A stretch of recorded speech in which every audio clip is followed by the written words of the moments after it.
자, 지금까지는 지난해 있었던 그러면 대선 경선 자금에 대한 의혹이었다면 이번에는 이재명 민주당 대표의 2014년 성남시장 재선에 도전하던 때의 의혹의 내용으로 넘어가겠습니다. 2014년 이재명 당시 성남시장 후보의 모습입니다. 영상으로 잠깐 보시죠. 여러 가지 어려운 경제 상황인데도 활달하게 술도 한잔하고 친구들하고 지내는 우리 시민들 모습을 보니까 반갑긴 합니다. 그래도 우리 상인 여러분들 너무 어려워하시는 것 같고 우리 시민들도 정말 어려운 상황인 것 같은데 저희가 열심히 해서 행복한 사회, 공정한 사회 만들도록 하겠습니다. 이재명 시장님. 안녕하세요. 네, 2014년 당시 이재명 시장의 모습이었습니다. 자, 정진상 실장 압수수색 영장에는요. 남욱 변호사가 이재명 대표 선거 자금을 조달하기로 마음을 먹고 4억 원을 마련한 걸로 써 있습니다. 이게 2014년이니까요. 그러니까 이재명 대표 측근과 또 대장동 사업자들과의 유착 관계가 이만큼 오래됐다라고 보는 걸로 보입니다. 자, 여기에 대해서 좀 최진봉 교수께서는 어떻게 생각하십니까? 뭐 이거는 이제 그 남욱 변호사가 저렇게 증언을 했다고 하는 거니까 모르겠어요. 예. 검찰 조사 저렇게 얘기를 했다고 하는 거니까 그건 뭐 남욱 변호사의 진술이라고 보이지고요. 중요한 건 증거가 있느냐의 문제라고 봐요. 지금 네. 아까 박성규 의원도 말씀하셨지만 현재 정진상 실장이나 김용 부원장은 전혀 받은 게 없다고 얘기를 하고 있고 이게 이제 남욱이나 그 유동규 이 두 분이 본인들의 어떤 그 형량을 좀 낮추기 위한 방법으로 검찰의 효율을 받았다 이렇게 주장을 하고 있어요. 그래서 예. 지금 상황에서는 명백한 증거가 나오지 않고 있는 상황이라 모르겠습니다. 재판 과정에서 어떤 증거가 나올지는 모르겠지만 그 명백한 증거들이 나오지 않는다고 하면 입증하기 좀 어렵지 않겠나는 생각은 들어요. 진술만 가지고는 어렵다고 보여지고요. 그래서 중요한 건 검찰이 법정에서 어느 정도의 증거를 제시할 거냐 하는 부분이 중요한 게 아닌가 이런 생각이 듭니다. 네. 그러니까 이것은 위례 신도시의 이제 사업권을 이재명 당시 시장과 정진상 정책실장이 공모하기 전에 남욱한테 사업권을 이미 주기로 결정을 하고 남욱은 위례 신도시의 사업권을 받는 대가로 호반 건설 등을 통해서 4억 원을 받아서 이재명 당시 성남시장 재선을 위한 재선 선거 자금으로 그 대가로 4억을 준 것 아니냐 이런 의혹 아니겠습니까? 큰 틀에서는. 그런데 자, 그 4억이요. 4억 가운데 5천은 정진상한테 가고 나머지가 그럼 3억 5천이 남잖아요. 3억 5천 가운데 얼마인지는 모르겠으나 검찰은 3억 5천의 상당수는 그 당시 성남시에 신도가 한 3만 명 정도 되는 종교단체에 뿌려진 것으로 그렇게 보고 있다면서요? 그렇죠. 그 종교단체 왜 그러냐면 네. 이제 유동규 전 본부장하고 정진상 실장하고 대화하는 게 이제 증언이 지금 확보가 돼 있어요. 그 대화에 보면 그 종교단체에 줬다고 하니까 그렇게 할 수 있지 이렇게 정진상 실장이 얘기하는 걸로 돼 있거든요. 예. 그러면은 결국 저 지금 뭐 3억 5천 중에 얼마인지는 모르겠으나 저 종교단체에 상당한 정도로 후원을 했다. 이제 이렇게 보는 거죠. 그게 이제 표를 얻기 위해서 했다는 건데, 자 그렇게 되면 이제 저 종교단체의 실명 같은 것도 검찰에 진술을 했을 가능성이 대단히 높고, 그러면 검찰이 불러서 다 조사를 하지 않았겠습니까? 아까 이제 뭐 유동규 전 본부장이나 남욱 변호사의 진술밖에 없다 이런 이제 표현을 많이 민주당 쪽에서 하는데, 그렇죠. 사실 그 진술만 있는 게 아니고요. 저런 거와 같은 주변 정황도 다 있는 거예요. 그러니까 유동규 전 본부장이나 남욱 변호사가 검찰에서 자 이렇게 돈을 만들어서 썼습니다라고 하면 그 사람들이 진술하는 거, 그 진술을 뒷받침하는 주변 정황, 예를 들어서 종교단체 사람을 뭐 검찰이 불러서 조사를 했더니 실제 돈을 받았다고 하더라. 네. 그러면 진술과 증거가 딱 맞아떨어지잖아요. 왜냐하면 이 두 사람이 공모해서 똑같은 진술을 할 가능성은 없다고 보고, 네. 그래서 그런 것들이 이제 앞으로 법원에 가면 아마 상당한 정도로 그 유죄를 이끌어내는데 도움이 될 만한 정황 증거들이다 이렇게 봅니다.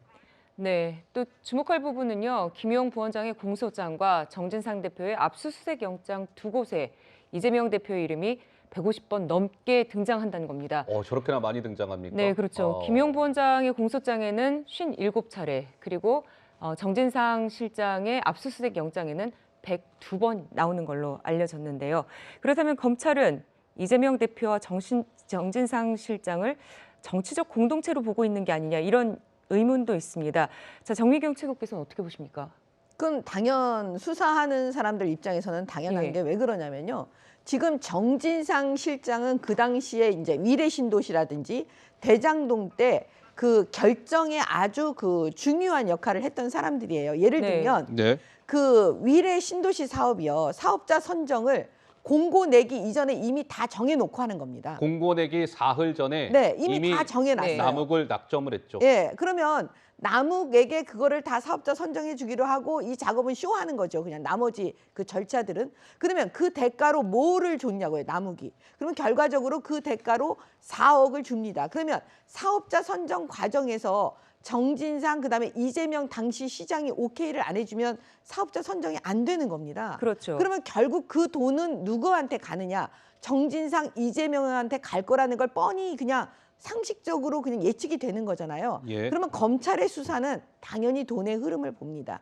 그 돈, 예를 들어서 그 남욱 씨가 비자금으로 만들어준 그 4억이 정진상, 이재명을 위해서 어떻게 쓰였느냐. 결국은 뭐냐면 그 당시 재선, 시장 선거에 쓰였다라고 보여지고요. 네. 그 돈의 5천만 원이 정진상에게 흘러가고 나머지 돈은 또 종교단체에게 흘러가고 또 나머지 돈이 어디로 또 흘러갔는지 아마 수사가 계속되면서 나올 거라고 저는 보여져요. 예. 그러니까 이제는 그 결과적으로 핵심은 뭐냐면요. 이재명의 이름이 많이 나온다는 건요. 결국 이 사건 수사의 핵심은 이재명 대표를 향하고 있다라고 보여지는 거고요. 예. 제가 여기서 약간 첨언을 하면 유동규 씨는 왜 입을 열까요? 입을 열었을까요? 저는 유동규 씨가 이 대장동 일당들 가운데 가장 챙겨야 할 돈이 없는 거예요. 자기가 보호해야 될 돈이 없는 거예요. 그러면 보호해야 될 인간관계, 이재명을 위해서 보호해 주려고 하다 보니까 이재명 그 대표가 자기를 보호해 주는 게 아니라 이용하고 있구나 이런 예. 생각이 드니까 유동규 씨는 입을 열 수밖에 없었던 겁니다. 네. 저는 한 가지 궁금해지는 대목이 있습니다. 그냥 합리적으로 궁금증이에요.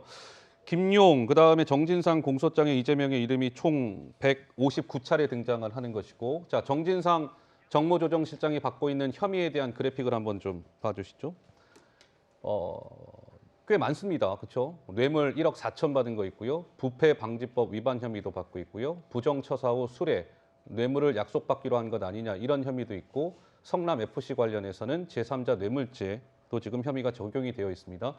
그런데 최진봉 교수님, 정진상 실장과 이재명 대표는 뗄래야 뗄 수 없는 관계라고 알려져 있고 이재명의 오른팔 27년의 인연이라고 알려져 있습니다. 과연 정진상 실장이 받고 있는 저 혐의와 관련해서 당시 뭐 이재명 대표가 성남시장이었든 경기지사였든 대선 후보였든 과연 저러한 것들을 이재명이라는 분은 과연 몰랐을까요? 정진상 독단의 판단이었을까요? 좀 어떻게 보시는 거죠? 일단 그러니까 정진상 지금 실장에 대해 압수수색 영장에 나와 있는 내용을 정진상 실장은 부인하고 있어요. 예. 그러니까 그런 상황이기 때문에 저게 사실이라고 전제하고 얘기할 수 있는 상황이 아니라는 말씀을 물론 먼저 그렇습니다. 네, 그렇습니다. 예. 그다음에 이제 저 중에 예컨대 그러니까 저는 그 정진상 실장이 부인하고 있는 상황이기 때문에 이재명 대표가 알았을 거라고 보지 않고요. 첫 번째.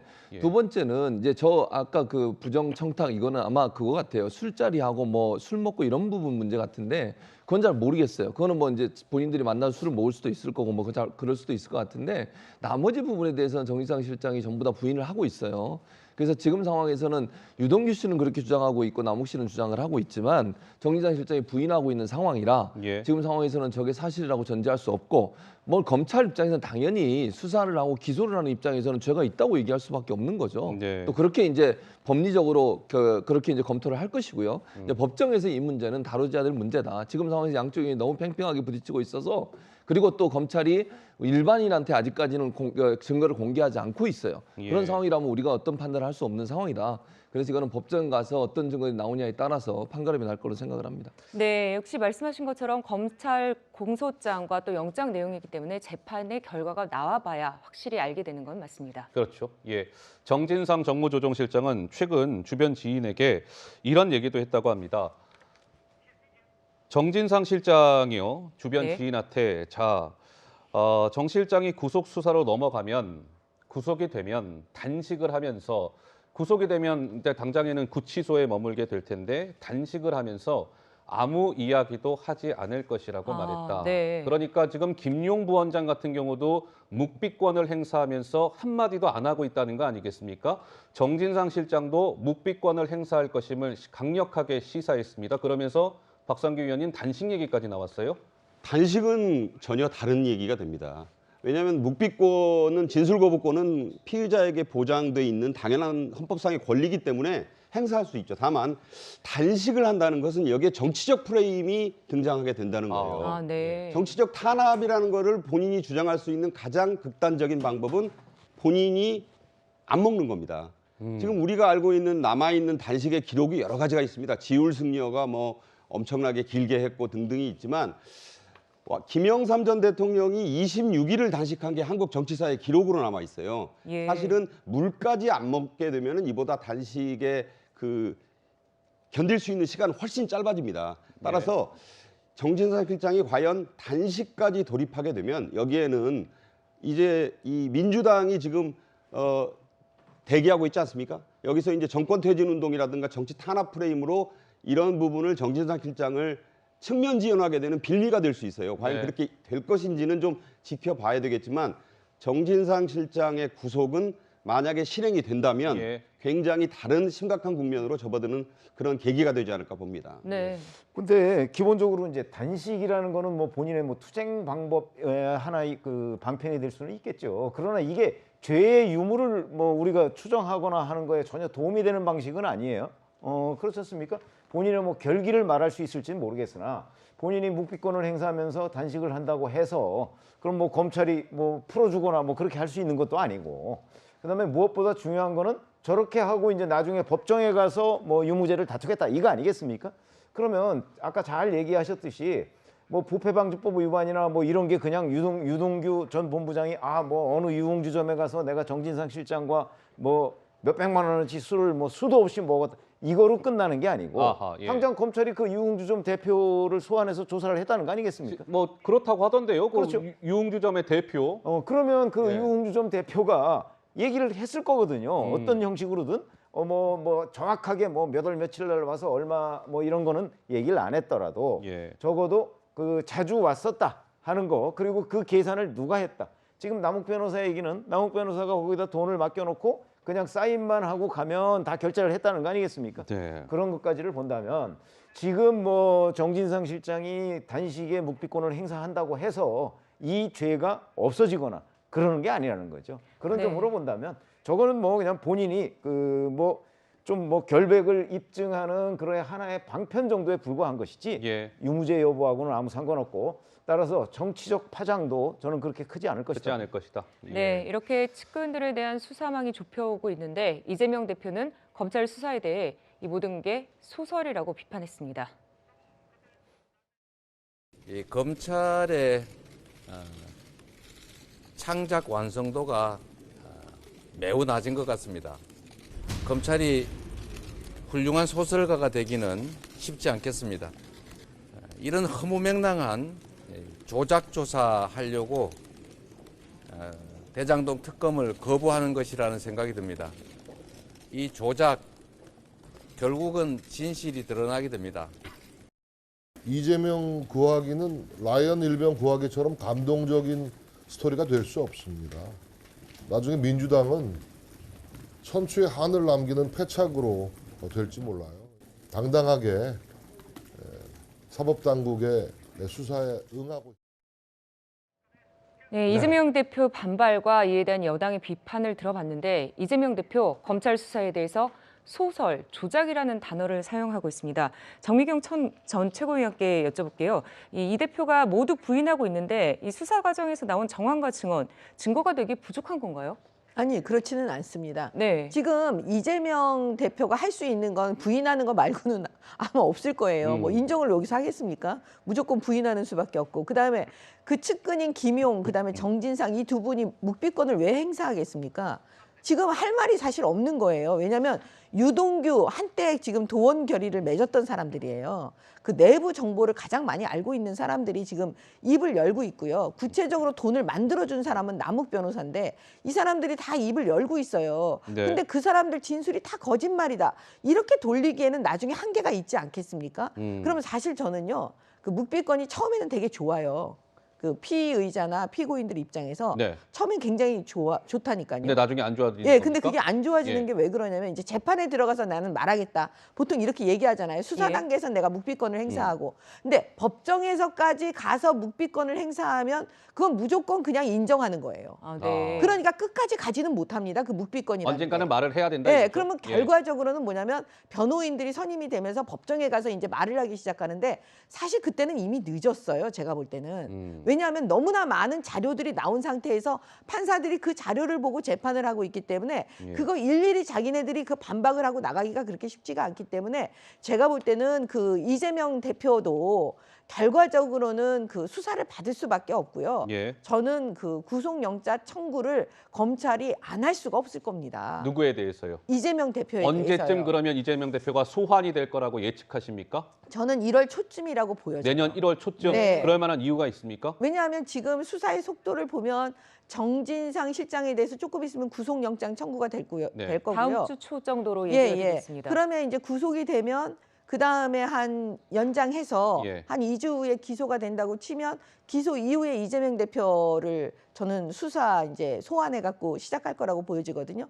그러면 한 1월 초쯤 되지 않을까? 1월 그냥 초쯤. 제가 혼자 네. 생각하기로는 네. 예 그렇게 보여집니다. 그러니까 이 묵비권이라는 게 그 모든 거를 다 뭐 해결해 줄 수 있는 그런 권리는 아닙니다. 예. 네. 자, 뭐 그 정미경 의원님의 뭐 이제 개인 건 예상이셨으니까 감안해서 들어주시면 되고 왜 그 대장동과 관련해서 천화동인 1호의 그 정말 실소유주는 누구냐? 뭐 한동안 떠들썩하게 했던 그분 논란이 있었잖아요. 네. 먼저 관련 영상을 하나 보시죠. 세관에서 얘기하는 그 인물을 특정해서 하는 부분은 아니고 다른 사람을 지칭해서 하는 표현은 있습니다. 근데 지금 정치인 그분을 얘기하는 부분은 아닙니다. 그쪽에서 뭐냐면 내가 뭐 빠져나가니 뭐니 뭐 이런 말도 이제 하는데 내가 벌 받을 수 있는 것들은 있으면은 나는 그냥 가감 없이 벌 받을 거고 그쪽에 이제 다른 분들이 벌 받을 것들은 다른 분들이 벌 받아야 될 거고 증거를 다 지웠다고 생각하는지 모르겠는데 그래서 흔적 같은 거는 다 지워지는 게 아니니까. 네, 그분 논란 한동안 뜨거웠었는데요. 이재명 대표 어제 SNS에 네. 그분으로 유동규 전 기획본부장을 지목했습니다. 박성규 의원님 어떻게 보십니까? 그러니까 정진상, 김용, 유동규 이 3인이 n분의 1로 가지려고 했던 것 아니냐 뭐 이런 기사가 나왔는데 네. 그거에 반박이라도 하듯이 이재명 대표는 무슨 소리 저거는 유동규 거다 이렇게 입장을 밝히는 거죠. 명백하다고까지 얘기를 했네요. 어허. 자, 이제 우리가 여기서 이 대장동 일당이라고 이제 표현되는 이 사람들의 나이를 보면요. 상식에 준해서 가장 연장자인 김만배 씨가 그분이라고 할 수 있는 사람이 과연 그 중에 있느냐. 술집에서 뭐 술을 수백 번 이상 뭐 마셨다라고 주장이 있습니다만은 자기들끼리 그 정도 친해지면은 장유유서라고 나이에 의해서 부르게 돼 있어요. 형님이든 동생이든 그분이든. 자, 그분이라는 용어를 처음 들었을 때 많은 국민들이 생각할 때 과연 이게 연장자가 아닌 사람을 그분으로 지칭할 수 있겠느냐. 특히나 김만배 씨 같은 사람이. 네. 그래서 상식적으로도 이 그분이 이재명 대표를 가리키는 것이라고 하는 게 상식적인 판단이었어요. 물론 연하더라도 실질적으로 주체적인 역할을 하는 사람을 그분으로 부를 수는 있겠습니다만 네. 주장은 지금 난무하고 있습니다만은 모든 것이 유동규 씨가 그분이라고 부를 수 있는 사람 또 정진상 씨라든가 나머지 공모에 참여한 사람들이 그분이라고 지칭할 수 있는 사람이 한 사람으로 모아지는 지금 분위기가 있어요. 그러니까 이것은 재판 과정에서 이제 아직 드러나지 않고 지금 그런 얘기 하셨습니까? 재판정에서 얘기할 건 뭐하러 미리 언론에 노출시켜서 증거가 이거라고 하면 대비할 시간을 줄 거 아니에요, 서로가. 네. 그러니까 진짜 중요한 증거는 검찰로서도 재판정에서 공개하기 위해서 예비하고 있다. 저는 그런 점에서 보면 그분이라는 주장을 서로의 갑론을박은 일 수 있지만 예. 이 상식에 준해서 판단하면 될 것이다 이런 생각을 해요. 알겠습니다. 이재명 대표가 어제 소셜미디어에 올린 그 내용까지 살펴봤습니다. 이 모든 것들은 이제 향후에 진행이 될 재판에서 하나 둘 사실관계가 밝혀지지 않겠습니까? 시간 좀 호흡을 가지고 지켜봐야 될 것 같습니다.